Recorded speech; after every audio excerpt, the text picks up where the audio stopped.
Okay, we're talking about Blaze and Fire. This is the Oline install for Blaze and Fire. We're going to start with Blaze. Blaze, which means we're going to work our zone combos to the left. Fire means we'll work the zone combos to the right. So we'll start with Blaze. The first thing you got to know about O-line play in this system is we always want to use smart splits, understanding what the play is and what we're trying to do with the play and adjust our splits accordingly. So if I'm a guard and you have a guy head up to outside of you, you want to take a 3-foot split. So this guard has a guy head up, kind of shaded outside. He wants to take a 3-foot split from the center. If you have a guard that has a inside shade, you want to have a 1-foot split. Okay, so this guard has a guy that's inside shade. That could be inside of him or inside of the center. Somebody line up around the A gap. We want to take a 1-foot split. Okay, the tackle. The tackle. You always want to have a 3-foot split. Starting at a 3-foot split, unless you have to work a combo with the guard. If you got to work a combo to the guard, then it's a 2-foot split. So we're running Blaze here. This tackle is not working a combo with the guard, so he wants to take a 3-foot split, at least a 3-foot split. Since we're running over here to the right, the wider split that you can take will stretch him out, and it makes the block easier for you, because if you mess up, he's further away from the ball. Okay, so this tackle here, he has a combo with his guard, so he has a 2-foot split. Okay, so the tackles, we always want to line up almost as wide as possible. We keep at worst a 2-foot split, because when we're running Blaze and Fire, we're going to read the first guy over you. You're not blocking this guy. So if we're running Blaze, the play is being ran to the right, and the right tackle is the play side tackle. We're not blocking the guy that's head up to outside of you of that play side tackle. So we like this guy to be as wide as possible. Okay, so let's get into the Blaze rules now. Blaze and Fire rules. So the most simplest part about the rule is this: your primary responsibility. If you have a guy to your inside gap, so in this situation we're talking Blaze, so everybody has the gap to the left. If you have a guy threatening that gap, you have to block that gap. So the backside tackle, he has a guy in his gap, he has to block that, base block that. The guard, he has a guy threatening his gap, and that puts him in B gap automatically. Center has a guy threatening his gap, he has A gap. Guard has a guy threatening his gap, the A gap.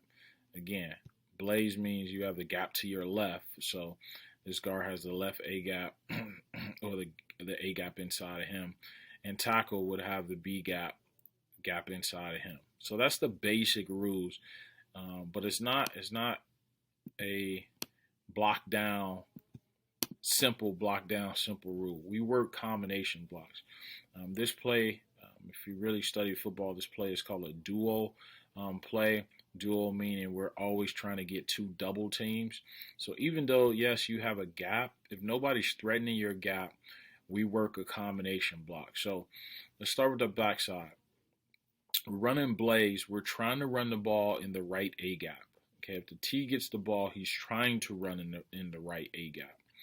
Okay, so we use smart splits, one, to help create a little bit more space to run the ball, and to help our combo. So we're trying to run to the right A gap. So the center, the left guard, the left tackle needs to understand that we're trying to run to the right A gap. So we're actually trying to build a wall here where we keep all these defenders on the left side.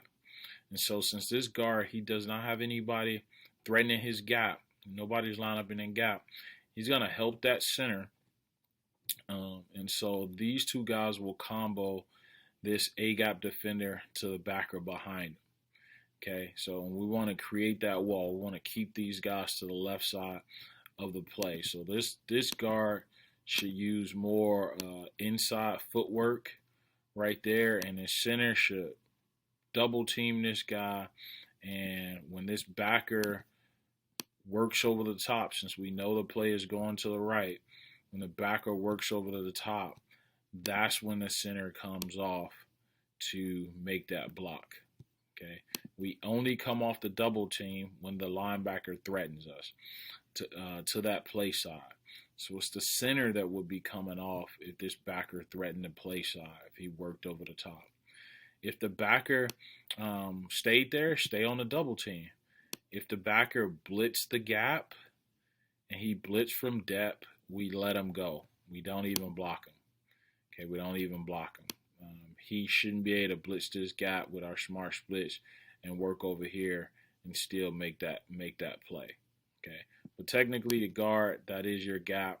So if this guy was lying within 3 yards, you better watch him. That's a problem. But if he's at his 4 or 5 yards and on the snap he tries to run through the gap, see the open window and shoot it, we let him go. So we got the center and backside guard is responsible for this D tackle and linebacker. And again, build that wall. Okay, keep them on this side. Backside tackle, you always base block that C gap. Okay. On the play side guard, play side tackle. Remember, we're trying to create the A gap. We're trying to run in the A gap. So the play side guard, he's responsible for A gap, so his eyes got to stay there. But he's going to, again, since nobody's immediately threatening his gap, he's going to double team with inside footwork. Want to have his left arm, left shoulder in the gap, right shoulder into this man. And we're going to try to double team and stay on that block and drive this guy off the ball until the backer threatens your gap. Okay? Play side tackle. Off the ball, when we part of this double team, get thick on that double team.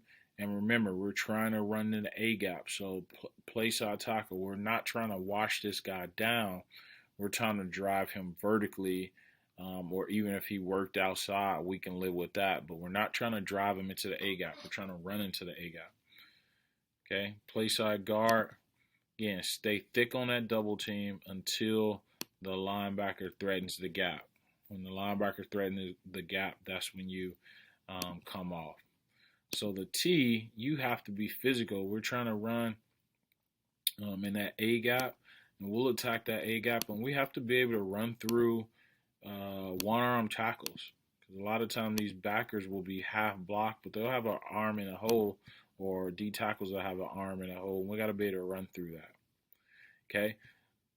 So if the play side tackle or D tackle, if this guy fell into the A gap or slanted into the A gap, now play side guard, you will stay on that, and play side tackle, secure the B gap, work to the linebacker.